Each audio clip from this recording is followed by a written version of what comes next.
ओम शांति। 20 मई 2020 की मुरली। बाबा ने कहा, मीठे बच्चे, धंधा आदि करते भी सदा अपनी गोडली स्टूडेंट लाइफ और स्टडी याद रखो। स्वयं भगवान हमको पढ़ाते हैं, इस नशे में रहो। प्रश्न है, जिन बच्चों को ज्ञान अमृत हजम करना आता है उनकी निशानी क्या होगी? उत्तर, उन्हें सदा रूहानी नशा चढ़ा रहेगा और उस नशे के आधार पर सबका कल्याण करते रहेंगे। कल्याण करने के सिवाय दूसरी कोई बात करना भी उन्हें अच्छा नहीं लगेगा। कांटों को फूल बनाने की ही सेवा में बिजी रहेंगे। ओम शांति। अब तुम बच्चे यहाँ बैठे हो और ये भी जानते हो कि अभी हम पाठधारी है, 84 जन्मों का चक्र पूरा किया है। यह तुम बच्चों की स्मृति में आना चाहिए। जानते हो कि बाबा आया हुआ है हमको फिर से राज्य कराने व तमो प्रधान से सतो प्रधान बनाने। यह बातें सिवाय बाप के और कोई नहीं समझाएंगे। तुम जब यहाँ बैठते हो तो तुम जैसे स्कूल में बैठे हो, बाहर हो तो स्कूल में नहीं हो। जानते हो, ये ऊंच से ऊंच रूहानी स्कूल है। रूहानी बाप बेट पढ़ाते हैं।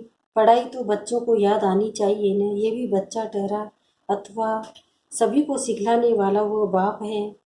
अब मनुष्य मात्र की आत्माओं का वो बाप वह है। वह आकर शरीर का लोन लेकर तुमको समझा रहे हैं, रोज समझाते हैं। यहाँ जब बैठते हो तो बुद्धि में स्मृति रहनी चाहिए कि हमने 84 जन्म लिए। हम विश्व के मालिक थे, देवी देवता थे, फिर पुनः जन्म लेते लेकर आकर पट पर पड़े हैं। भारत कितना साल वेंट था, सारी स्मृति आई है। भारत की कहानी है, साथ साथ अपनी भी। अपने को फिर भूल न जाओ। हम स्वर्ग में राज्य करते थे, फिर हमको 84 जन्म लेने पड़े। ये सारा दिन स्मृति में लाना पड़े। धंधा आदि करते स्टडी तो याद आनी चाहिए ना। कैसे हम विश्व के मालिक थे, फिर हम नीचे उतरते आए। बहुत सहज है, परंतु वो याद भी कोई को रहती नहीं है। आत्मा पवित्र न होने के कारण याद खिसक जाती है। हमको भगवान पढ़ाते हैं, याद खिसक जाती है। हम बाबा के स्टूडेंट हैं। बाबा कहते रहते हैं, याद की यात्रा पर रहो। बाप हमको पढ़ा कर ये बना रहे हैं, सारा दिन ये स्मृति आती रहे। बाप ही स्मृति दिलाते हैं, यही भारत था ना। हम सुदेवी देवता थे, सो अब ससुर असुर बने हैं। पहले तुम्हारी भी बुद्धि आसुरी थी, अब बाप ने ईश्वरीय बुद्धि बना दी है। परंतु फिर भी कोई कोई की बुद्धि में बैठता रही है, भूल जाते हैं। बाप कितना नशा चढ़ाते हैं। तुम फिर से देवता बनते हो तो वो नशा रहना चाहिए ना। हम अपना राज्य ले रहे हैं, हम अपना राज्य करेंगे।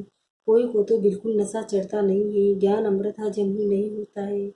जिन्हें नशा चढ़ा हुआ होगा उन्हें किसका कल्याण करने की सिवाय दूसरी कोई बात करना भी अच्छा नहीं लगेगा। फूल बनाने की सर्विस में ही लगे रहेंगे।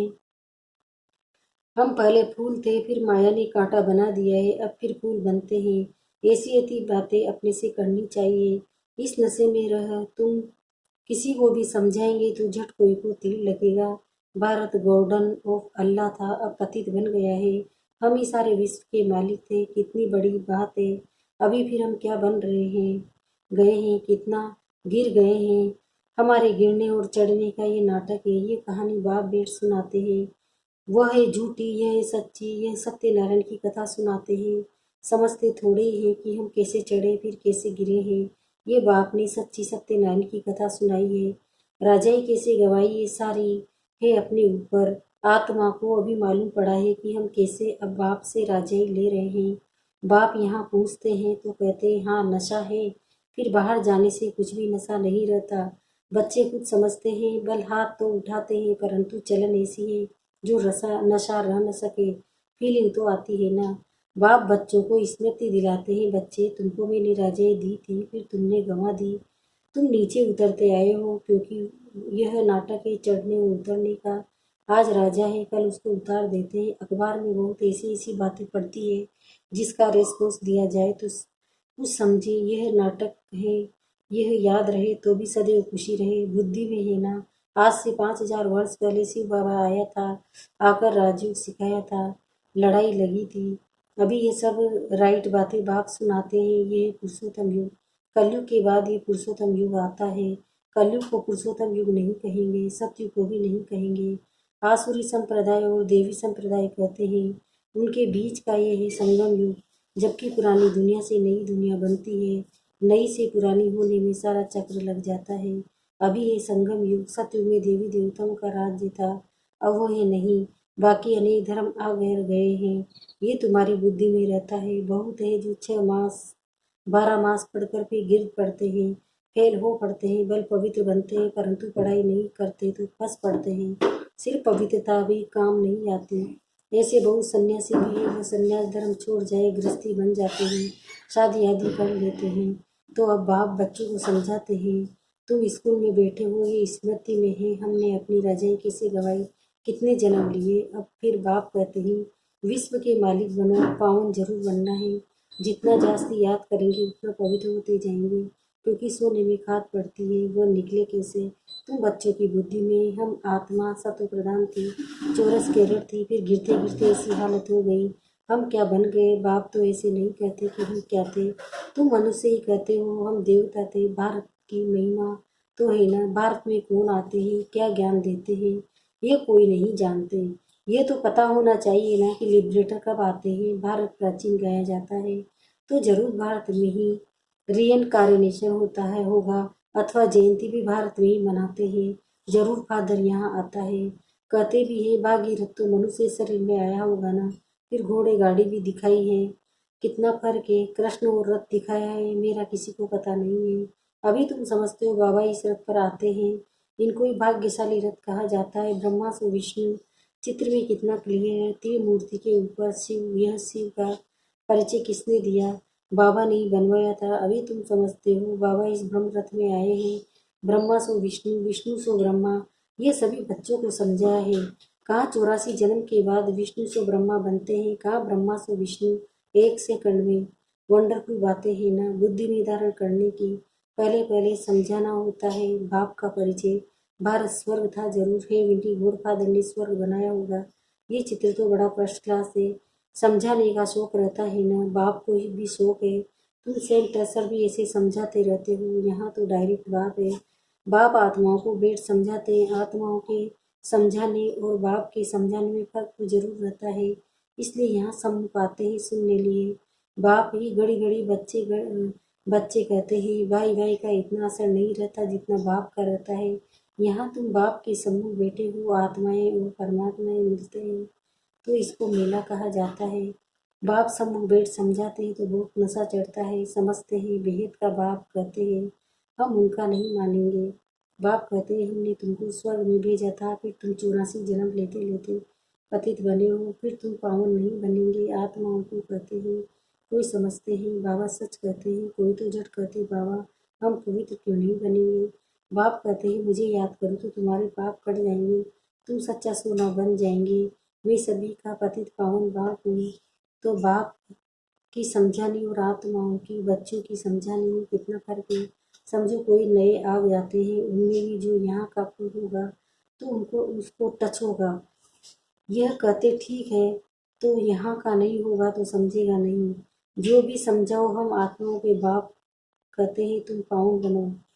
मनुष्य पावन बनने के लिए गंगा स्नान करते हैं, गुरु करते हैं, परंतु पतित पावन तो बाप ही है।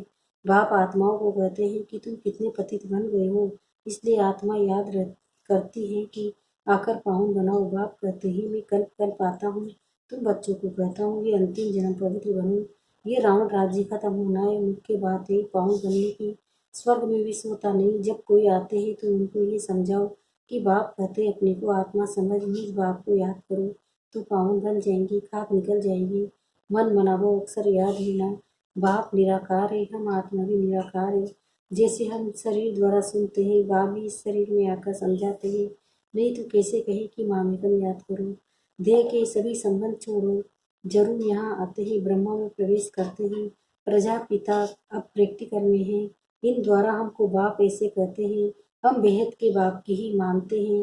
वो कहते पावन बनो, पतितपना छोड़ो, पुरानी दुनिया के अभिमान को छोड़ो, मुझे याद करो तो अंतमति सो गति हो जाएगी, तुम लक्ष्मी नारायण बन जाएंगे। बाप से बेमुख करने वाला मुख्य अवगुण है एक दूसरे का परचिंतन करना, इविल बातें सुनना और सुनाना बाप का डायरेक्शन है। तुम्हें इविल बातें सुननी नहीं है, इनकी बात उनकी उनकी बात इनको सुनाना, ये धूतीपना तुम बच्चों में नहीं होना चाहिए। इस समय दुनिया में सभी विपरीत बुद्धि है ना, सिवाय राम की दूसरी बात सुनना उसको धूतीपना कहा जाता है।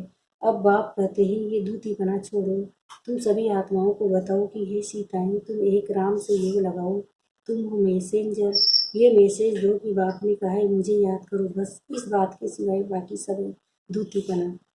बाप सब बच्चों को कहते हैं दूतीपना छोड़ दो, सभी सीताओं का एक राम से यूं जुड़वाओ, तुम्हारा धंधा ही है, बस ये पैगाम देते हो। बाप आया हुआ है, कहते हैं तुमको गोल्डन एज में जाना है, अभी साइरन एज को छोड़ना है, तुमको वनवास मिला हुआ है, जंगल में बैठे हो ना। वन जंगल को कहा जाता है, कन्या की जब शादी होती है तो वन में बैठती है, फिर महल में जाती है। तुम भी जंगल में बैठे हो, अब ससुर घर जाना है, इस पुरानी देह को छोड़ना है, एक बाप को याद करो, जितनी विनाशकालिक प्रीत बुद्धि है वो तो महल में जाएंगे, बाकी विपरीत का है वनवास, जंगल में वास है। बाप तुम बच्चों को भिन्न भिन्न रीति से समझाते हैं, जिस बाप से इतनी बेहद की बादशाही ली उनको भूल गए हो तो वनवास में चले गए हो। वनवास और गार्डन वास, बाप का नाम ही है बागवान। परंतु जब कोई की बुद्धि में आए भारत में ही हमारा राज्य था, अभी नहीं है, अभी तो वनवास है, फिर गार्डन में चलते हैं। तुम यहाँ बैठे हो तो भी बुद्धि में है, हम बेहद के बाप से अपना राज्य ले रहे हैं। बाप कहते हैं मेरे साथ प्रीत रखो, फिर भी भूल जाते हैं। बाप उलाना देते हैं, तुम मुझ बाप को याद तक कहाँ तक भूलते रहेंगे, फिर गोल्डन एज में कैसे जाएंगे। अपने से पूछो, हम कितना समय बाबा को याद करते हैं, हम जैसे कि याद की अग्नि में पड़े हैं, जिससे विकर विलास होते हैं। एक बाप से प्रीत बुद्धि होना, इसमें फर्स्ट क्लास मासूक है, जो तुमको फर्स्ट क्लास बनाते हैं। कहाँ थर्ड क्लास में बकरियां मिसल ट्रेवल करना, कहाँ एयर कंडीशन में कितना फर्क है, यह सब विचार सागर मंथन करना है तो तुमको मज़ा आएगा। ये बाबा भी कहते हैं, मैं भी बाबा को याद करने के लिए बहुत माथा मारता हूँ, सारा दिन ख्यालात चलती रहती है। तुम बच्चों को भी यही मेहनत करनी है। अच्छा, मीठे मीठे सिकिलजे बच्चों प्रति माता पिता बाप दादा का याद प्यार और गुड मॉर्निंग। रूहानी बाप की रूहानी बच्चों को नमस्ते। हम रूहानी बच्चों की भी रूहानी माता पिता बाप दादा को याद प्यार गुड मॉर्निंग, नमस्ते नमस्ते। शुक्रिया बाबा, शुक्रिया आपका कदमा कदम शुक्रिया। धारणा के लिए मुख्य सारे, किसी को भी एक बाप की बातों के सिवाय दूसरी कोई भी बातें नहीं सुनानी है। एक ही बात दूसरे को सुनाना, एक ही बात दूसरे को सुनाना पर चिंतन करना है, दूती पना है, इसे छोड़ देना है। एक बाप के साथ प्रीत रखनी है, पुरानी देह का अभिमान छोड़ एक बाप की याद से स्वयं को पावन बनाना है। वरदान, अलौकिक नशे की अनुभूति द्वारा निश्चय का प्रमाण देने वाले सदा विजय भव। अलौकिक रूहानी नशा निश्चय का दर्पण है, निश्चय का प्रमाण है नशा और नशे का प्रमाण है खुशी। जो सदा खुशी और नशे में रहते हैं उनके सामने माया की कोई भी चाल चल नहीं सकती। बेफा बादशाही, बादशाही के अंदर माया आ नहीं सकती। अलौकिक नशा सहज ही पुराने संस्कार व पुराने संस्कार भुला देता है। इसलिए सदा आत्मिक स्वरूप के नशे में, अलौकिक जीवन के नशे में, फरिश्तेपन के नशे में या भविष्य के नशे में रहो तो विजयी बन जाएंगे। स्लोगन है, मधुरता का गुणी ब्राह्मण जीवन की महानता है, इसलिए मधुर बनो और मधुर बनाओ, मीठा बनो और मीठा बनाओ। ओम शांति।